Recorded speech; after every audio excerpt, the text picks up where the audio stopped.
പണ്ടെന്നോടു പറഞ്ഞ കഥകൾ വീണ്ടും നിന്നോടു ഞാൻ പറഞ്ഞിടാം.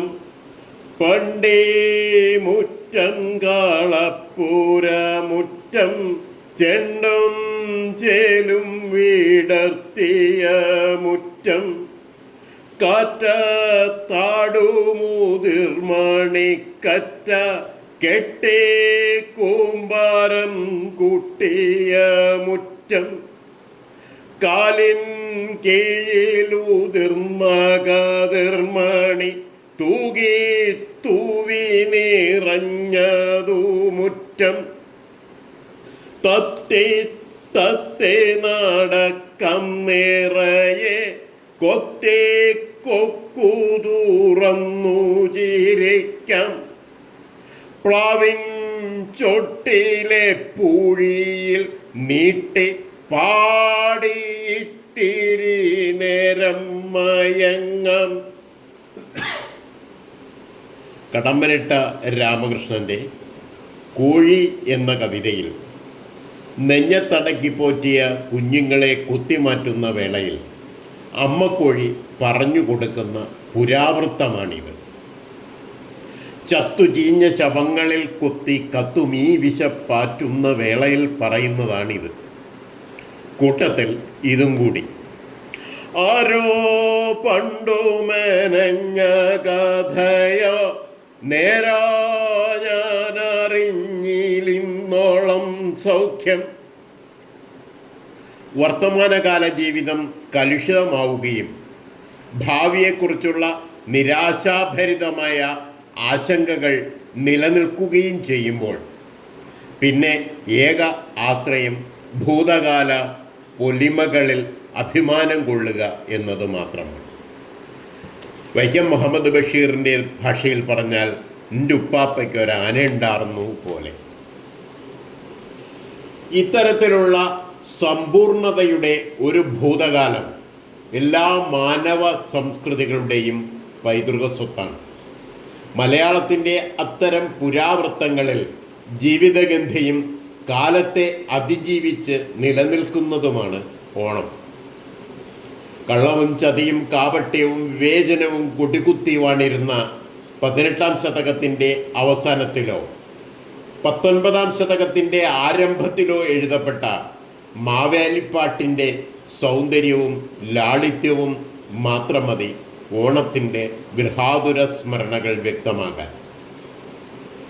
കർക്കിടക പെരുമഴയിൽ അളിഞ്ഞു ചീഞ്ഞ മാമലനാടിൻ്റെ കുപ്പകളൊക്കെ അടിച്ചുവാരി ചിങ്ങ വാസന്തശ്രീ പൊന്നൊളി തൂകുന്ന വെയിലും പുഷ്പസമൃദ്ധിയുമായി എത്തുമ്പോൾ വിളവെടുപ്പുത്സവത്തിൻ്റെ ഔപചാരികമായ ഉദ്ഘാടനം നടക്കുകയായിരുന്നു.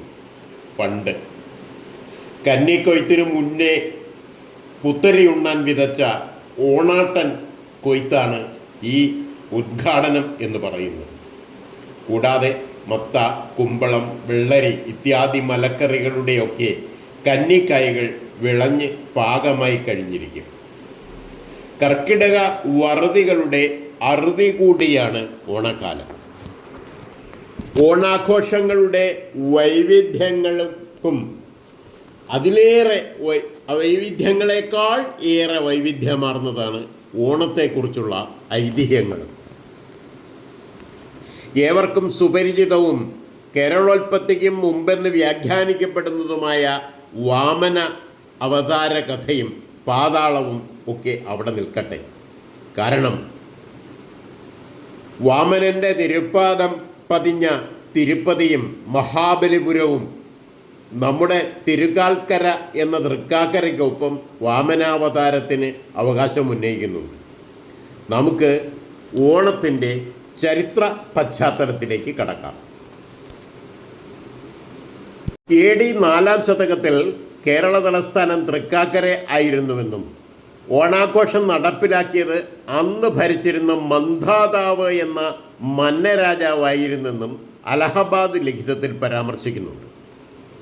ദക്ഷിണേന്ത്യയിലേക്ക് പടയോട്ടം നയിച്ച സമുദ്രഗുപ്തൻ്റെ നേതൃത്വത്തിൽ വന്ന ആ വൻ പടയെ ദക്ഷിണേന്ത്യയിലെ ചെറിയ ഒരു രാജാവായിരുന്ന മന്ധാതാവ് ചെറുത്തുനിന്നു എന്നാണ് ആ ലിഖിതത്തിൽ പറഞ്ഞിട്ടുള്ളത്. അദ്ദേഹത്തിൻ്റെ വീര്യത്തിനു മുമ്പിൽ സന്ധി ചെയ്യുകയാണ് സമുദ്രഗുപ്തൻ ചെയ്തതെന്നും ആ അഭിമാന യുദ്ധസമാപ്തിയുടെ ആഘോഷമാണ് ഇന്നത്തെ ഓണാഘോഷമായി മാറിയത് എന്ന് മറ്റൊരു കഥയും ഉണ്ട്. മലബാർ മാനുവലിൽ വില്യം ലോഗൻ അഭിപ്രായപ്പെട്ടിട്ടുള്ളത് ചേരമാൻ പെരുമാൾ ഇസ്ലാം മതം സ്വീകരിച്ച് മക്കത്തേക്ക് നടത്തിയ ആ യാത്രയുടെ ഓർമ്മയായിട്ടാണ് ഓണാഘോഷം എന്നാണ്. അതിന് വലിയ ഒരു പ്രാബല്യം കിട്ടിയിട്ടില്ല.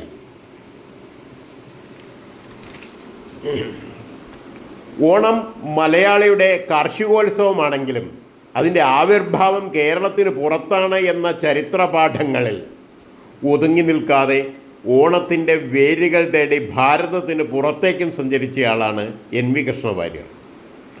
ഓണം കേരളീയമോ ഭാരതീയമോ ആയ ഒരാചാരമല്ല. പുരാതന ഇറാഖിലെ, അതായത് മെസൊപ്പൊട്ടോമിയ, ആ മെസൊപ്പൊട്ടോമിയയിലെ അസീറിയയിൽ നിന്നാണത്രേ ഓണാചാരങ്ങളുടെ വരവ്. അവിടങ്ങളിലെ സിഗുറായി എന്നറിയപ്പെടുന്ന ക്ഷേത്രങ്ങളോട് ബന്ധപ്പെട്ടായിരുന്നു ഈ ആചാരം.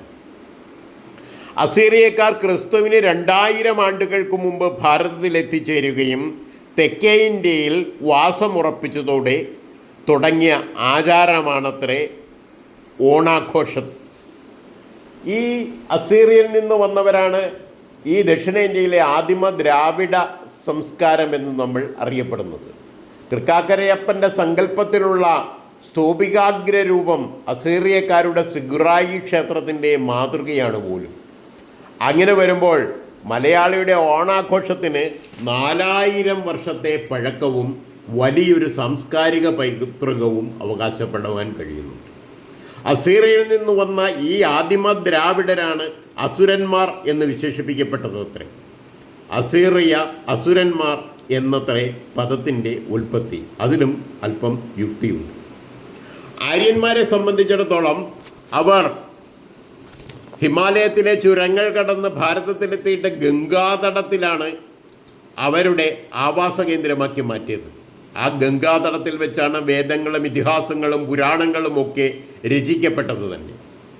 അവരെ സംബന്ധിച്ചിടത്തോളം ഗംഗാതടത്തെ അവർ മനുഷ്യലോകം എന്നും ഹിമവത്സാനുക്കളിലുള്ള ആ പ്രദേശങ്ങളെ ദേവലോകമെന്നും വിന്ധ്യാപർവ്വതത്തിന് ഇപ്പുറമുള്ള താഴ്ന്നു കിടക്കുന്ന ഭൂവിഭാഗത്തെ പാതാളമെന്നുമാണ് വിശേഷിപ്പിച്ചിരുന്നത്.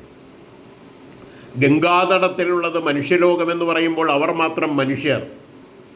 വിന്ധ്യാപർവ്വതത്തിനപ്പുറമുള്ള താഴ്ന്ന പ്രദേശങ്ങളിൽ കിടക്കുന്ന കറുത്ത നിറമാർന്ന മനുഷ്യർ, അവരെയാണ് അസുരന്മാർ എന്ന് വിശേഷിപ്പിച്ചത്. ഹിമവത്സാനുക്കളിലെ തൊലിക്ക് വെള്ള നിറമുണ്ടായിരുന്നവരെ അവർ ദേവന്മാരെന്നും സങ്കല്പിച്ചു. അങ്ങനെ നോക്കുമ്പോൾ കുഞ്ഞുണ്ണി മാഷ് പറഞ്ഞതുപോലെ നമുക്ക് ആ വാമന മഹാബലി കഥയെ ഇങ്ങനെയും വ്യാഖ്യാനിക്കാം. തെക്കേ ഇന്ത്യയിൽ നിന്ന്, അതായത് പാതാളത്തിൽ നിന്ന് എന്നർത്ഥം. ഒരു ശക്തനായിട്ടുള്ള രാജാവ് സൈന്യവുമായി ചെന്ന് ഗംഗാതടത്തിലെത്തുകയും ഗംഗാതടത്തിലുള്ള രാജ്യങ്ങൾ ഒന്നാകെ കീഴടക്കുകയും അതും പോരാഞ്ഞ അവിടെ നിന്ന് സൈന്യവുമായി ഹിമവത്സാനുക്കളിലേക്ക്, അതായത് ആര്യന്മാരുടെ ദേവലോകത്തിലേക്ക് എത്തുകയും ചെയ്തു. അപ്പോഴാണ് പിന്നീട് പറയുന്ന ഈ വാമനാവതാരത്തിൻ്റെയൊക്കെ കഥ നമ്മൾ നോക്കേണ്ടത്. എന്ന് പറഞ്ഞാൽ ആസുരഭാവം എന്ന് പറയുന്നത് സമഭാവനയുടേതും വാമനത്വം എന്ന് പറയുന്നത് അസൂയയുടെയും പ്രതീകമായിട്ടാണ് അവിടെ മാറുന്നത്.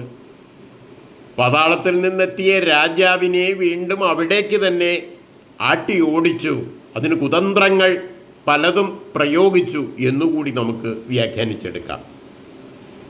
ഓണത്തെക്കുറിച്ച് കേരളത്തിൽ ലഭിച്ചിട്ടുള്ള ഏറ്റവും പ്രാചീനമായ ശാസനം കൊല്ലവർഷം 36, അതായത് AD 861 ഒരു രേഖയാണ്. തിരുവല്ലയിൽ തിരുവാറ്റുവായ് ക്ഷേത്രത്തിലെ പതിവിനെക്കുറിച്ചാണ് ഇതിലെ പ്രതിപാദ്യം. ചേന്തൻ ചങ്കരൻ ആവണയോണം ആടുവാൻ കൊടുത്ത ഭൂമി, ചേന്നൻ ചേന്നനാർക്കരെ പതിൻകലവും കാടേറും 500 നാഴിയും ഇവയ്ക്കൊണ്ട് ഊർമറയിലോൾ ഓണമടക്കവർ. പഴയ പ്രാകൃത തമിഴ് കലർന്ന മലയാളം, അതിൽ എഴുതപ്പെട്ടിട്ടുള്ളതാണ് ഈ രേഖ എന്ന് പറയുന്നത്. ഓണത്തിൻ്റെ മഹത്തായ ഈ സാംസ്കാരിക പൈതൃകത്തെ തന്നെയാണ് അതിൻ്റെ മഹത്വമായി നമ്മൾ ഉദ്ഘോഷിക്കേണ്ടത്. മധ്യേഷ്യയുടെയും ബുദ്ധമതത്തിൻ്റെയും ആദിമദ്രാവിഡ സംസ്കൃതിയുടെയും ആര്യദ്രാവിഡ സങ്കരത്തിൻ്റെയും സാംസ്കാരിക വൈവിധ്യങ്ങളുടെ സാകല്യമാണ് ഓണം എന്ന് പറയാം. സമഭാവനയുടെ ആ ഓണത്തെ കേവലം വാമന ജയന്തിയായി ആഘോഷിക്കാൻ പോകുന്ന ചിന്താപരമായ വാമനത്വത്തെ നമുക്ക് പരാജയപ്പെടുത്തേണ്ടതുണ്ട്. ഓണമെന്ന് പറയുന്നത് മാവേലിക്കാലമാണ്, സമഭാവനയുടെ നാളുകളാണ്. എല്ലാവർക്കും എൻ്റെ ഓണാശംസകൾ.